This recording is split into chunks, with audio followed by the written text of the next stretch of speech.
अपना उनका नज़रिया है, ये राजकारण है, वो शायद मेरी ये चीज़ को समझ नहीं पाए।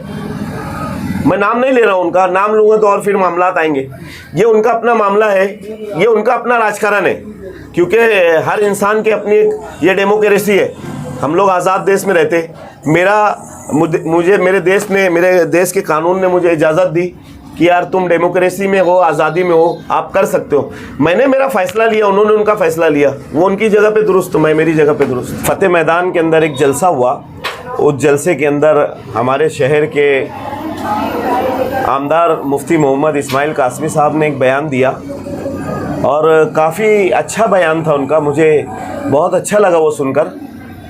हमारे सियासी उस्ताद मोहतरम है और अल्हम्दुलिल्लाह गांव में उनका अपना एक असर रसूख है।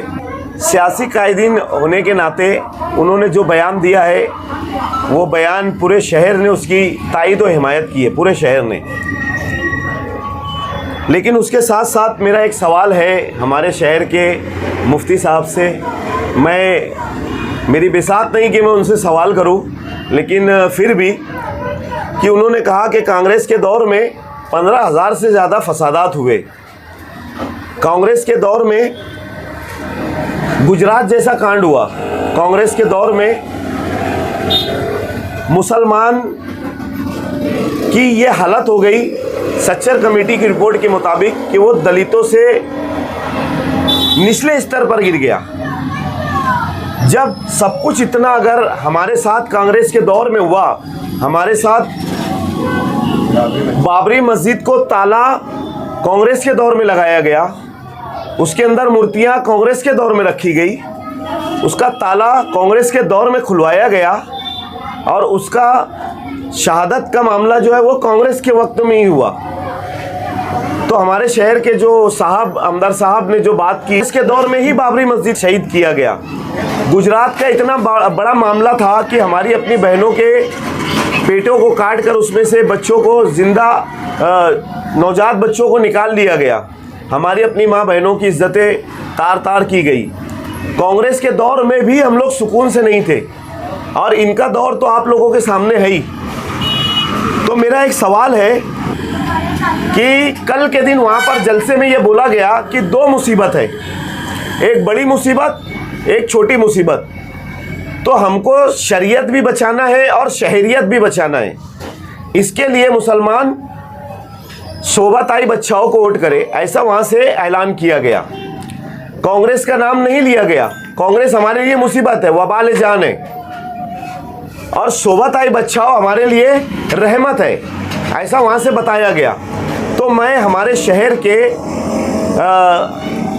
मुफ्ती साहब से ये गुजारिश करना चाहता हूँ, अदबन गुजारिश करना चाहता हूँ कि ऐसे हालात में शरीयत ने क्या हुक्म दिया है कि मुसलमान किसको वोट करे, मुसलमान किसको वोट करे, ये शरीयत का हुक्म बताओ कि शरीयत ने किसको हुक्म दिया है कि ऐसे वक्त में मुसलमान किधर जाए और किसको वोट करे। पहला सवाल मेरा। दूसरा सवाल ये है कि जब हम कांग्रेस को इतना बुरा मानते हैं, कांग्रेस के खिलाफ में हम इतना बोल रहे हैं, इतना प्रोपेगेंडा कर रहे हैं, तो शोभाताई को हम वोट देने के लिए क्यों कह रहे हैं? क्योंकि वो हमारे शहर से 150 किलोमीटर दूर रहते हैं और वो 150 किलोमीटर से आके क्या मालेगांव वालों की रहनुमाई करेंगे? 50 किलोमीटर से डॉक्टर सुभाष भामरे 10 साल से चुन के जाने के बाद वो 50 किलोमीटर दूर से नहीं आया, तो क्या ये 150 किलोमीटर दूर जाने के बाद, ये आने के बाद हमारे सुख दुख में खड़े होंगे? ये मेरा दूसरा सवाल।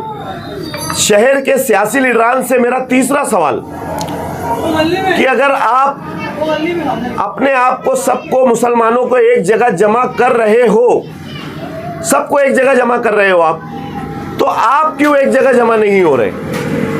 क्यों आप असेंबली इलेक्शन तैयार कर रहे हैं? हमको लड़ना है मोदी के खिलाफ, हमको लड़ना है सिस्टम के खिलाफ, हमको लड़ना है गरीबी के खिलाफ, हमको लड़ना है बेरोजगारी के खिलाफ, हमको लड़ना है हमारे शहर की गंदगी के खिलाफ, हमको लड़ना है जो हमारे शहर में नशों का कारोबार हो रहा है उसके खिलाफ, हमको लड़ना है जो हमारे शहर में ज़्यादा से ज़्यादा मर्डर हो रहे हैं उसके खिलाफ, हमको लड़ना है हमारे अपने नौजवान जो फांसी लगा रहे हैं उसके खिलाफ, हमको लड़ना है जो ऑनलाइन हमारे लोगों के साथ फ्रॉड हो रहा है उसके खिलाफ, हमको लड़ना है बेरोजगारी के खिलाफ, हमको लड़ना है यहाँ पे कॉलेज और स्कूलों के खिलाफ कि कॉलेज स्कूल में जो सिस्टम खराब हो चुका है उसके खिलाफ, हमको यहाँ पर लाना है कॉलेजेस, हमको लाना है यहाँ पे यूनिवर्सिटी, हमको लाना है यहाँ पर जो हमारे अपने नौजवानों को रोजगार दे। हमारे अपने शहर के अंदर जो हालात खराब है ये सब चीज़ के ऊपर हमको ध्यान देना है, इस चीज़ के लिए हमको लड़ना है। तो हम लोग उस पर लड़ने की बजाय हम लोग आपस में क्यों लड़ रहे हैं? मेरा सवाल सबसे पहले लीडरों से ये है कि आप लोग ये क्यों कर रहे हो? शहर की आवाम बेवकूफ़ नहीं है, शहर की आवाम सब जानती है। आप लोग हमारे खिलाफ प्रोपेगेंडा चला रहे हो, चलाओ, कोई दिक्कत नहीं, हमको अच्छा है। जितना बदनाम करोगे उतना नाम होगा, लेकिन हमारी सच्चाई आपको इलेक्शन के बाद पता चलेगी कि हमने किससे पैक्ट किया और किससे नहीं किया।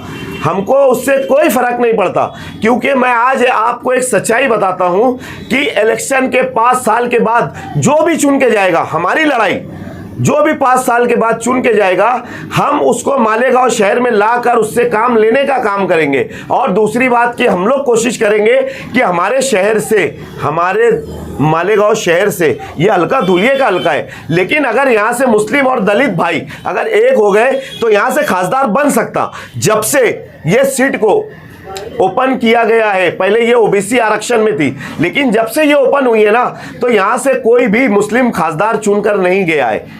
मुस्लिम से सेकुलर की भी बात करता हूं मैं, वो भी चुनकर नहीं गया है। हमारा अपना मकसद है कि यहां से कोई सेकुलर आदमी या मुस्लिम आदमी चुनकर जाए। अगर हमारा पूरा शहर, धुलिया शहर, सटाना शहर, बागलान और उसके अलावा हमारे दलित समाज के भाई अगर एक हो जाते हैं तो मालेगांव से हम एक अच्छा उम्मीदवार भेज सकते, क्योंकि आज तक 1957 से लेकर आज तक कोई भी यहां से मुस्लिम खासदार चुनकर नहीं गया है। मैं बार बार बोल रहा हूं कि हमारा मकसद जो है ना, ये हमने एक बीज बोया है, अब ये पौधा बनेगा, पौधे के बाद पेड़ बनेगा और पेड़ के बाद ये झाड़ बनेगा, झाड़ के बाद ये फल देगा। तो हमने आज कोशिश की है कि मालेगांव से कोई भी एक कैंडिडेट मुफ्ती शक्ल में, मौलाना उमरैन साहब की शक्ल में, और भी हमारे दूसरे आसिफ शेख रशीद साहब की शक्ल में, या फिर डॉक्टर खालिद परवेज बोलो, एमआईएम के कोई लीडर बोलो, या मुस्तकीम डिग्निटी बोलो, या एक लूम चलाने वाला बंदा जो अपने आप में टैलेंट रखता हो, या एक सब्जी बेचने वाला बंदा जो अपने आप में टैलेंट रखता हो, या वो आदमी जो मजदूरी करता हो अपने आप में टैलेंट रखता हो, या वो आदमी जो गैरेज का काम करता हो अपने आप में टैलेंट रखता हो, गरीब से गरीब आदमी अगर वो टैलेंट रखता हो, तो हमारा अपना मकसद है कि वो हमारे शहर से उसको इतना काम करेंगे हम लोग 5 साल कि ऐसा आदमी हमारे पास 5 साल बाद आए कि वो आदमी आने के बाद हम लोग उसका साथ देकर पूरे मालेगांव शहर के और आसपास के दलित भाइयों को एक करके उसको हम लोग खासदार बनाने का काम करेंगे। ये हमारा मकसद है। अभी ये इलेक्शन तो 20 तारीख को पोलिंग हो जाएगी, 4 तारीख को रिजल्ट आ जाएगा, लेकिन उसके बाद मालेगांव शहर में आकर कौन काम करेगा? ये सवाल हम लोगों ने ये सवाल करने के लिए हम लोगों ने फॉर्म भरा है, और हम खड़े होके अपोजिशन करेंगे और ज्यादा ताकत से करके हम लोगों से सवाल करेंगे, लोगों से नहीं, उन लोगों से जो यहां से चुन कर जाएंगे।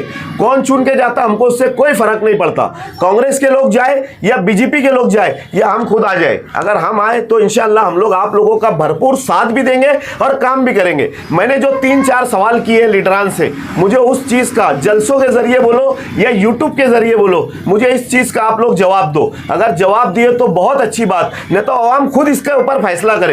आवाम खुद फैसला करे कि ये जो मामलात मालेगांव शहर में हो रहे हैं, 1 करो बोल रहे हैं, लेकिन इनके स्टेज अलग अलग लगे हुए हैं।